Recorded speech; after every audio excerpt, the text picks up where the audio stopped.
Franz Ruiz bumagsak sa lie detector test.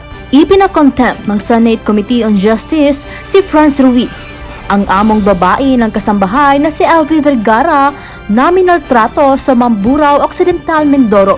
Kasunod na rin ito ng pag-aproba sa mosyon ni Senator Jinggoy Estrada na ipakontempt si Ruiz dahil sa patuloy nitong pagsisinungaling sa mga katanungan ng mga senador. Sa gitna kasi ng investigasyon ay patuloy na nanindigan si Ginang Ruiz na ang mga sugat na tinamo ni Nanay LV ay mula umano sa pakikipag-away nito sa mga kasamahan sa trabaho, na mariin namang itinanggi ng mga dating kasama at direktang itinuturo ang babaeng amo sa pananakit sa kasambahay. Sa unang mosyon na Estrada, nais nitong ipakulong sa Pasay City Jail si Ginang Ruiz, pero kalaunan ay binawi rin ito at sinabing sa Senate premises na lang ito ay kulong ang babaeng amo. Samantala, ibinahagi naman ni Committee on Justice and Human Rights Chairman Senator Francis Tolentino na isa sa ilalim ngayong araw sa polygraph test o lie detector test ang mag-asawang Ruiz. Gayon din ang tatlong testigo na sumusuporta sa testimonya ni Nanay LV. Ikaw nga ang tinatanong lang eh.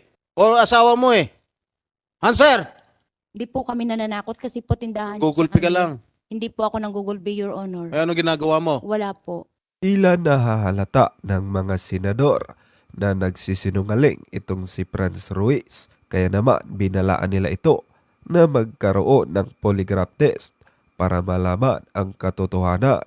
Pero laking gulat ni Senator Jinggoy sa utos ng kanyang abogado ay tila ayaw pumayag ng mag-asawang Ruiz. Kaya naman napasigaw sa galit si Senator Jinggoy. Panoorin natin ang buong detalye. Ano bang grado mo? Eh, kung natatakot sa'yo eh. Jim, Hindi naman po ako nananakot, Your Oh. Honor. Hindi po kami nananakot kasi po tindahan. Gugulpi ka lang. Hindi po ako nang gugulpi, Your Honor. Eh, ano ginagawa mo? Wala po. Talaga ha? Sige, Opo. mamaya.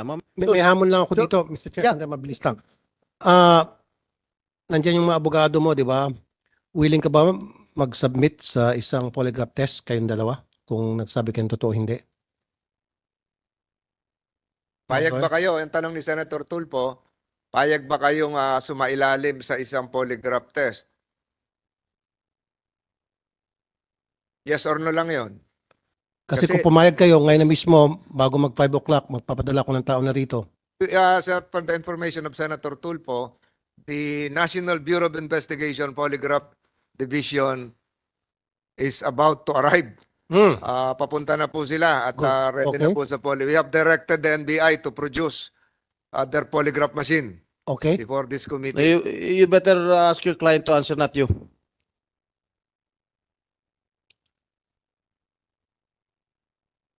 Yes, Your Honor. Kung lahat po kami, pati yung mga testigo nila at lahat-lahat. Hindi, We're ikaw lang. only ikaw lang asking tinatanong- you, ikaw lang not tinatanong. the others. Ikaw ang tinatanong ni Senator Tulfo at yung asawa mo. Kayong dalawa lang. Dapat po, pare-parehas Ay, po hindi. kami. Ikaw nga ang tinatanong lang eh. O asawa mo eh. Hanser!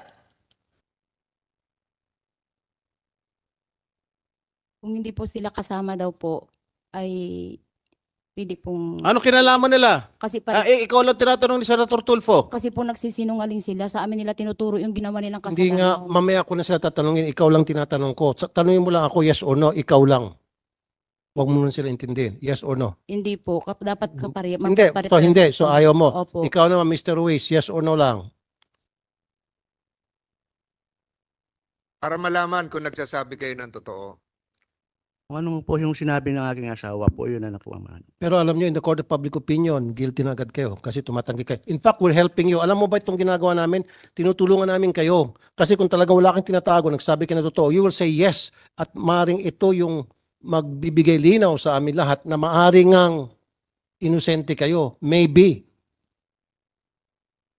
Pero yung pagtanggi nyo, dito lumilitaw na meron kayong tinatago kasi kung wala kayong tinatago, heck, sige, lie detector test kahit ilang beses pa. Let the records reflect that spouses Ruiz are being advised by their counsels right now. Mr. Chairman, Can you answer? May tanong ni Senator Tulfo, Mr. Ruiz. Kung wala kayo tinatago, papayag kayo eh. Your Honor, Ganon din po dapat sila kasi sila yung mga gumawa sa amin, nila pinapato yung ginagawa. Hindi, nila. mamaya na ngayon sila. Okay? Huwag mo akong turuan, huwag mo akong diktahan. Alam kong ginagawa ko. Sorry. So kung alam kong ginagawa ko, dapat alam mo rin yung sasagutin mo. Ang sagot doon, yes or no. Huwag ka na magbigay pa ng pasikot-sikot na sagot. Kung no, no. Mrs. Ruiz. Kung yes, yes. Wala nang paligoy-ligoy pa. Again, the answer will be made upon advice of the council.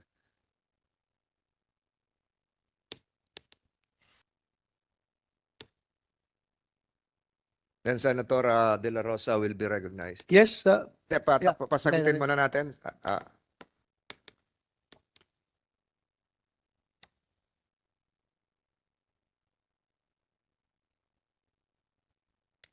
Ruiz, upon advice of your counsel, what is your answer? Pag pumayag po sila, papayag po kami. Hindi nga ma'am ikaw lang tinatanong ko, ba't mo ako tinutulak sa ibang tao? Mukhang mahina ata yung lawyer mo Magpalit ka kayo ng lawyer. Kasi mali ang tinuturo sa'yo, mali ang binubulong sa'yo. Dapat lang sasabihin ng yes or no.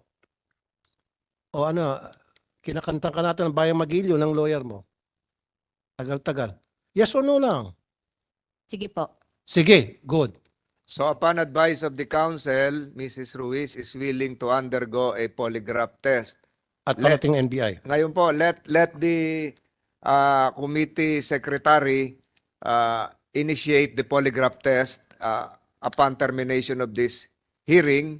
The National Bureau of Investigation Polygraph Division is directed to conduct the polygraph examination of Mrs. Franz Ruiz. What about Mr. Pablo Ruiz? Mr. Ruiz, kasi nag-oo si Mrs. Mag-oo ka na yun siguro.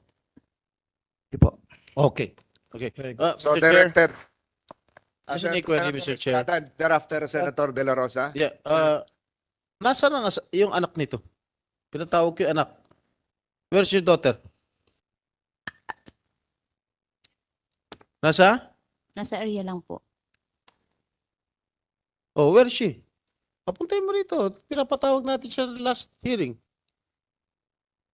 Pwede ka pong yung i-ano nyo ng CICL kasi po, kumbaga executive session kasi po yung aking anak bata pa. Nung sinabi ng Ate LB na sinasaktan siya at that time, yung anak ko po is 15 Papuntahin years, mo rin dito. 15 years old lang. Pakilakas po, pakilakas po. Pwede ka pong CICL, yung executive o executive session kasi po, yung aking anak, yung sinasabi ng Ate LB na sinasaktan siya at that time po, yung aking anak is 15 years old po lamang.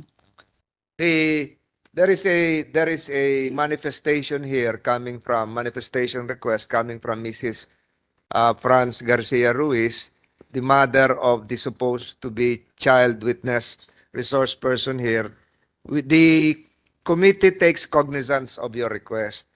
Under our rules, and we are also applying the rules of the Supreme Court, a child witness is defined as any person who at the time of giving testimony is below the age of 18 years old, and a child includes 1/18, but is found by the court, when adopting the rules of the Supreme Court, as unable to fully take care of himself or herself or protect, etc., etc. Yung anak niyo po ba, ito yung tinutukoy na naninirahan sa Batangas City?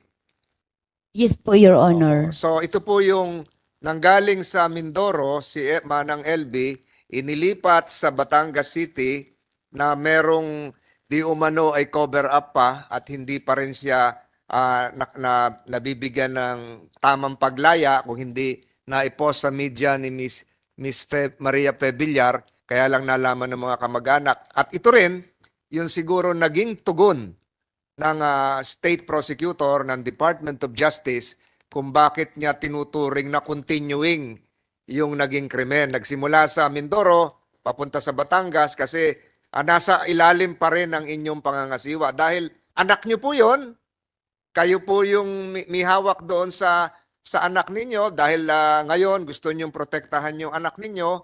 Yung anak nyo po noon, nung nasa Batangas, sila rin po ay nagtatrabaho pa rin si Manang LB doon sa anak nyo. Kayo pa rin yung nagpapasweldo. Kayo pa rin yung employer, hindi yung anak nyo. Di ba ho? Tama po. Correction po, Your Honor. Si Ate LB po, hindi po namin pinagtrabaho sa Batangas. Hindi po, pero nandun pa ho sa bahay niyo po, bahay po nung anak niyo yun. Apartment po yun. Yes, apartment ng anak niyo na gusto niyong protektahan ngayon at gusto niyo magkaroon ng executive session dahil kayo yung magulang, ayaw niyo mapahamak yung anak niyo. The committee is taking cognizance of your request. And the committee is aware of the doctrine of the best interest of the child. Kaya nga sinasabi namin, at ito ay sinang-ayunan ng Department of Justice, yung pangangalaga nung paglipat doon sa anak nyo, kasi pagagalingin, nandun pa rin yung abuse, continuing yung abuse, mula Mindoro hanggang Batangas. Kung hindi siya natukoy nung social media, ay palagay ko nandun pa rin siya sa anak nyo. Hindi naman siya, kayo pa rin nagpapasweldo, yung anak nyo ay nasa ilalim pa rin ng inyong supervision, di ba ho? So, hindi nyo pwedeng paghiwalayin yon na yung nangyari sa Mindoro at nangyari sa Batangas ay magkaiba. Iisa po yun, dire-diretso po yun. So yung hiling nyo ngayon ay magkaroon ng executive session para sa inyong anak. Yes po, Your Honor. Are there objections on the part of the members? Mr. Chair, is the daughter or son of the daughter of the Ruiz couple still a minor as we speak? No. Po, pero the committee, as I've said, is aware of several court decisions na baka maapektuhan itong bata at mga ilangan ng tamang supervision. So the best interest of the child shall be the paramount consideration in all actions taken to be undertaken by this committee. So, Mr. Chairman, I Kahit 18 na pataas. submit to the wisdom of the chairman, Your Honor. So kung magkakaroon tayo ng executive session mamaya na nandito yung anak nyo, we will be asking the members of the media and all others Mr. Chair. all other disinterested parties to stay out of the hall. Mr. Senator Chair. Tulfo? In the name of fairness, gusto ko rin mag-lie detector test ilan dito sa kanila. And I'm choosing JM and then Patrick Simbaon. Kasi sinabi ni Dodong sa kanyang statement na yung dalawa ay kasama ata sa pananakit base dito sa lisay na ito. So kayong dalawa, yes or no lang, willing kayo mag-submit sa isang polygraph test? Opo. Unahin natin Patas. si JM. JM, Patas. ibig sabihin nito, merong isang makina na gagamitin, hindi naman masakit yon habang tinatanong kayo ng National Bureau of Investigation at malaman kung kayo ay nagsasabi ng totoo. Payag ba kayo? Opo. Payag let the records reflect that even without the assistance of counsel, John Mark Taromia alias JM is willing to undergo a polygraph examination. What about, sino po yung isa? Senator Patrick Tulfo? Simbaon? Patrick Simbaon. Payag ka ba na Payag po ako. para malaman kung talaga nagsasabi ng totoo?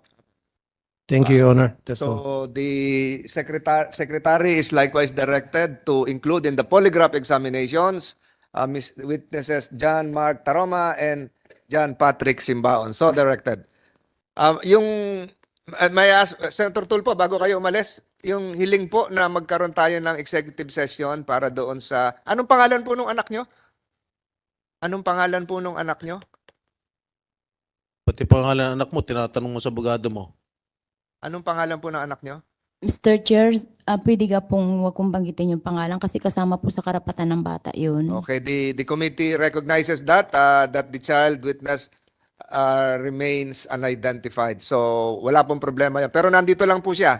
Mamaya po siguro bago matapos ang pagdinig na ito, hihilingin natin na lahat ay lumabas sa silid na ito para po doon sa executive session. So without objections on the part of my colleagues, the request to have an executive session relative to the testimony of the child of Mr. and Mrs. Ruiz is hereby granted.